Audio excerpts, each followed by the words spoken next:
Ted Bundy didn't just face execution. What he endured inside prison was something far darker, a punishment that dragged on day after day, feeling worse than death itself. For years, he was locked inside Florida's most unforgiving cells. Every move was watched, every word recorded. The man who once thrived on charm and manipulation was reduced to silence, stripped of the control he lived for. His world shrank to concrete walls, steel doors, and a bed bolted to the floor. The same routine repeated endlessly until time itself became another kind of torment.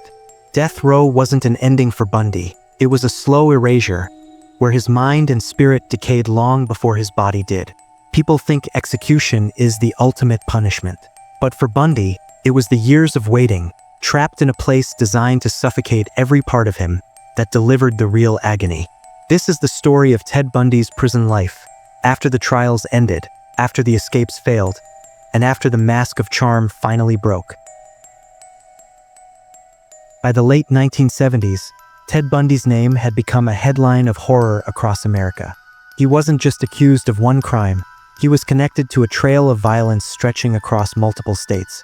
From Washington to Colorado, Utah to Florida, Bundy left behind bodies and unanswered questions.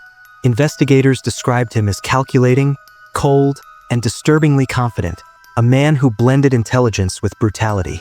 But even before his final trial in Florida, Bundy showed just how dangerous he still was. In 1977, while awaiting proceedings in Colorado, he managed to slip out of custody, first by leaping from a courthouse window, vanishing into the mountains for nearly a week before being caught.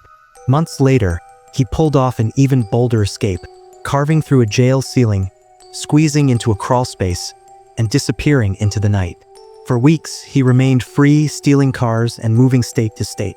That brief taste of freedom ended in disaster, leading directly to the Chi Omega sorority attack at Florida State University, where he murdered 2 women and left others badly injured, and soon after, the abduction and murder of 12-year-old Kimberly Leach. The crimes were so brutal and public that there was no hiding anymore. The trials that followed became spectacles. Courtrooms were packed with reporters, cameras, and even spectators drawn to Bundy's strange mix of arrogance and charm. At times, he acted as his own lawyer, turning the hearings into performances. But no performance could shield him from the evidence. In 1979, he was convicted for the Chi Omega murders and sentenced to death. The following year, another death sentence came for the murder of Kimberly Leach. From that moment on, Bundy's fate was sealed. There would be no more escapes, no more performances, only Florida's death row, where every passing day reminded him that the countdown had already begun. When the sentence was read, Bundy's stage was over. The cameras stopped flashing, the crowds drifted away, and he was loaded into a transport van bound for Florida State Prison. What waited for him there wasn't the chaos of a courtroom, it was the silence of death row. Guards processed him like any other condemned man. His clothes were taken, replaced with prison-issued garments. His belongings stripped away. Even his identity as Ted Bundy was reduced to an inmate number typed onto a file. For someone who once thrived on attention, this was the first taste of real invisibility. Bundy's new world measured only a few feet wide. A bare concrete cell, a steel bunk, and a stainless steel toilet in plain view. Every sound echoed, the clanging of doors, the shuffle of guards' boots, the buzz of fluorescent lights overhead. There was no audience here, no one to impress or manipulate. Just cold walls and the knowledge that he was now confined until the state decided otherwise.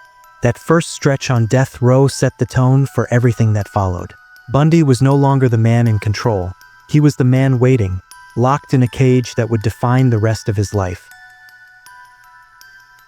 Day after day, Bundy's world shrank to the same 4 walls. His death row cell was small, barely large enough to pace a few steps.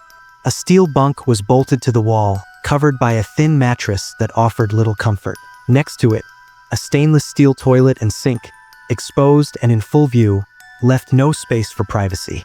Every detail reminded him he was no longer a man in control, but a prisoner confined to a box. The lights rarely dimmed. Fluorescent bulbs buzzed overhead, blurring the line between day and night. Time lost its meaning. Guards slid trays through a narrow slot in the door, meals eaten alone without conversation. His only human contact came in short, clipped orders from officers standing outside the bars. Exercise, when allowed, was in a small caged yard, enclosed by concrete and razor wire. There was no freedom in that hour, only the illusion of air. Back inside, silence pressed against him harder than chains. No visitors, no voices, just the constant hum of the prison itself. This was Bundy's reality, stripped down, monotonous, and suffocating. For a man who once thrived on movement, travel, and attention, his life was reduced to repetition so severe it felt like time itself was punishing him. Even behind the bars of death row, Bundy never stopped trying to control the world around him. Where most inmates were forgotten, he managed to keep people orbiting his life. The most prominent was Carol and Boone, a woman who had once worked with him and later stood by his side through much of his trial. She visited regularly, believing in his innocence long after the verdicts were read. Inside the courtroom, Bundy turned those visits into a performance. During his 1980 trial, he manipulated a loophole in Florida law by proposing to her in front of the judge. With the declaration spoken aloud, their marriage became legally binding. For Bundy, it wasn't just love. It was control, a way to bend the system even as it closed in on him. Their relationship went further. Boone smuggled items into prison for him, and during one visit, she conceived a daughter, proof that even on death row, Bundy was still trying to play by his own rules. But outside those walls, the reality was different. His influence was fading, and his circle of loyal supporters grew smaller each year. For a man who thrived on manipulation, these connections were his last illusion of power, temporary sparks of control in a life otherwise dictated by steel doors and endless silence. Years on Florida's death row didn't just take Bundy's freedom. They slowly dismantled his mind. Isolation has a way of eating at even the strongest personas, and Bundy was no exception. Locked alone for 23 hours a day, his world shrank to silence and fluorescent lights that never truly dimmed. Time blurred until days and nights became indistinguishable, leaving him trapped in a cycle where nothing changed except the weight pressing down on his thoughts. Psychologists have long warned about the damage solitary confinement inflicts: hallucinations, paranoia, crushing anxiety. Bundy's behavior reflected many of those cracks. At times, he appeared confident, still clinging to his performance of control. At other moments, he grew restless, pacing his cell for hours, scribbling notes, and trying to keep his mind from collapsing under the monotony. For a man who once thrived on charm, power, and manipulation, the reality of complete helplessness cut deeper than any sentence. Letters were censored, visits restricted, and every movement dictated by guards. His ability to influence others shrank to almost nothing. This was the punishment no one saw in the courtroom: the slow erosion of identity, the quiet suffocation of being left alone with nothing but his own thoughts. Long before the electric chair, Bundy was already experiencing a kind of death, one that came not in an instant, but in endless repetition. As Bundy's execution date drew closer, the mask he had worn for years finally began to crack. The man once known for arrogance and control now showed fear.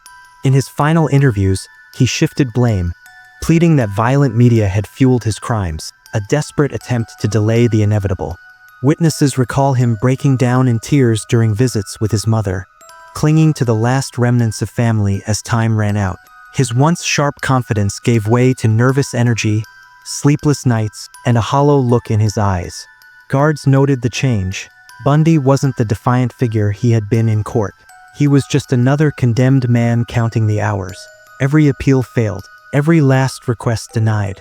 And as the clock ticked toward January 24, 1989, Bundy's fate was no longer a question. The final days were spent waiting, knowing the chair was closer with every sunrise. On the morning of January 24, 1989, Ted Bundy was led from his cell to the execution chamber at Florida State Prison. Strapped into the electric chair known as Old Sparky, he faced the end he had spent years trying to avoid. Outside, crowds gathered, some chanting, some celebrating, as if his death were a public spectacle. Inside the chamber, Bundy looked nothing like the confident figure who once mocked the justice system. His final words were a quiet expression of love to his family, a striking contrast to the violence he left behind.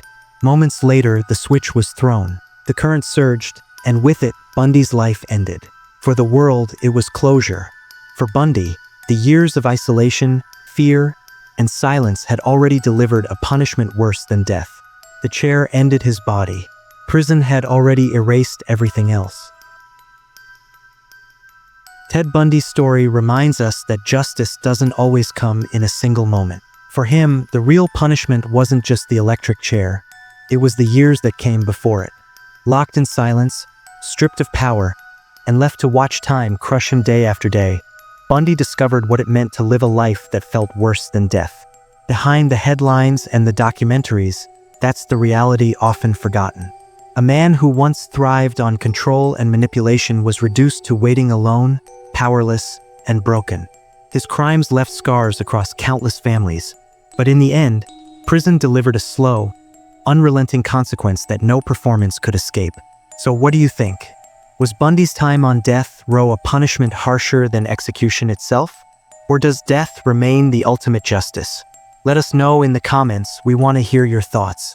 If you found this deep dive into Bundy's final years compelling, make sure to like this video, share it with others, and subscribe to Crime Shade. Here, we uncover the untold prison lives of the world's most infamous criminals, stories where freedom ends and survival takes on a darker meaning.